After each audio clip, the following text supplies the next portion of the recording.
Përshëndetje Eloneta, që prej ditës së njëjtën në fakt ndodhi dhe mbrëmjes së njëjtës kur ndodhi dhe atentati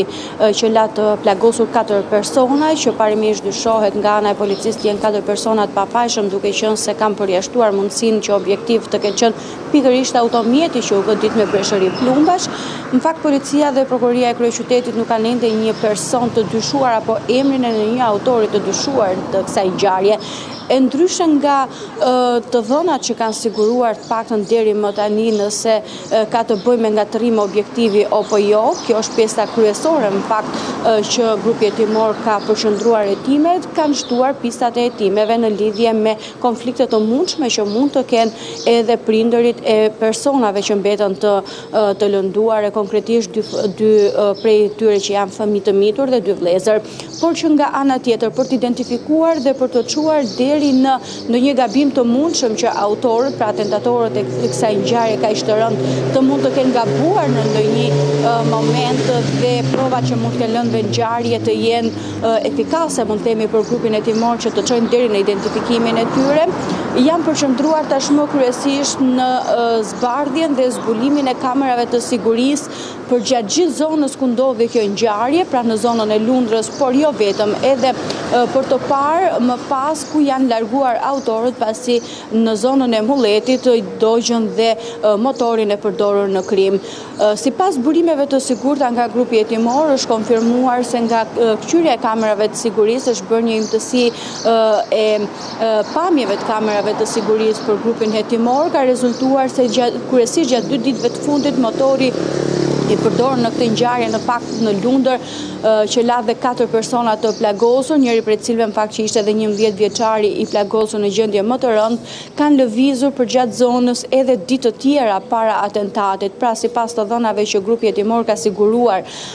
dhe ka parë nga kthyrja e kamerave të sigurisë, është zbuluar se ditën e martë dhe ditën e mërkurë përgjatë gjithë ditës, por dhe në orë të ndryshme të natës,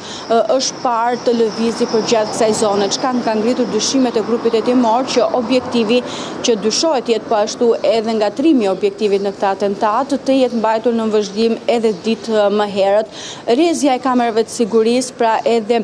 ditët e ndryshme po ashtu do të kthyen në një imtësi më të detajuar nga grupi hetimor për të parë edhe lëvizjet që ata kanë kryer dhe nëse në ndonjë prej këtyre lëvizjeve kanë gabuar dhe mund të identifikohen nga ana e policisë. Po ashtu nga ana tjetër, kamera sigurie janë duke u kthyer përgjatë autostradës Tiranë-Elbasan për të parë në fakt se me çfarë janë larguar dhe në drejtim të çfarë vendi janë larguar autorët, pasi në Mullet dogjën edhe motorin e përdorur në krim. Kjo provë nuk është e vlefshme për grupin hetimor, paktën deri në këtë moment që ne flasim dhe nga kthyrja paraprake që është bërë motorit, nuk është zbuluar nëse ka qenë një mjet i trafikuar apo një motomjet i vjedhur brenda territorit shqiptar, kjo për shkak se është totalisht i shkrumbuar dhe nuk ka një numër shasie, mund të themi, apo një numër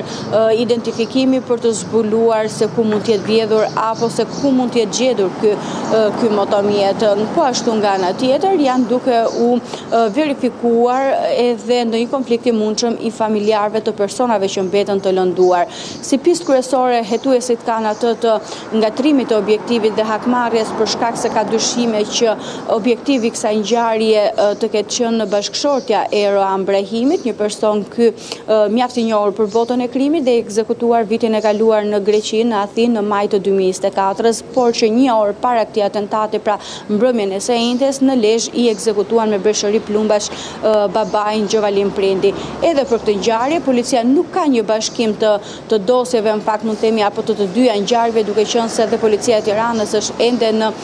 fazën fillestare, mund të themi, të verifikimeve dhe të dyshimeve se objektiv kanë qenë familjar të Eroan Brahimit, pra në atentatin në Lundër, por nga ana tjetër edhe për ekzekutimin e babait të tij nuk ka një provë të rëndësishme për grupin hetimor, pra për policinë e Lezhës, që mund të çojë në zbardhjen e kësaj ngjarje.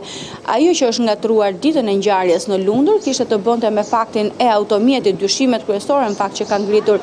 grupi hetimor për faktin se edhe bashkëshortja e Eroan Brahimit përdorte të njëjtin tip automjeti, pra Mercedes-Benz G-Class, por që në fakt kishte vetëm një dallim shumë të vogël në gërmën dhe e targës së mjetit. Dhe pikërisht kjo mund të ketë qenë një ngatres, thot grupi hetimor, sipas burimeve që autorët kanë ngatruar dhe objektiv.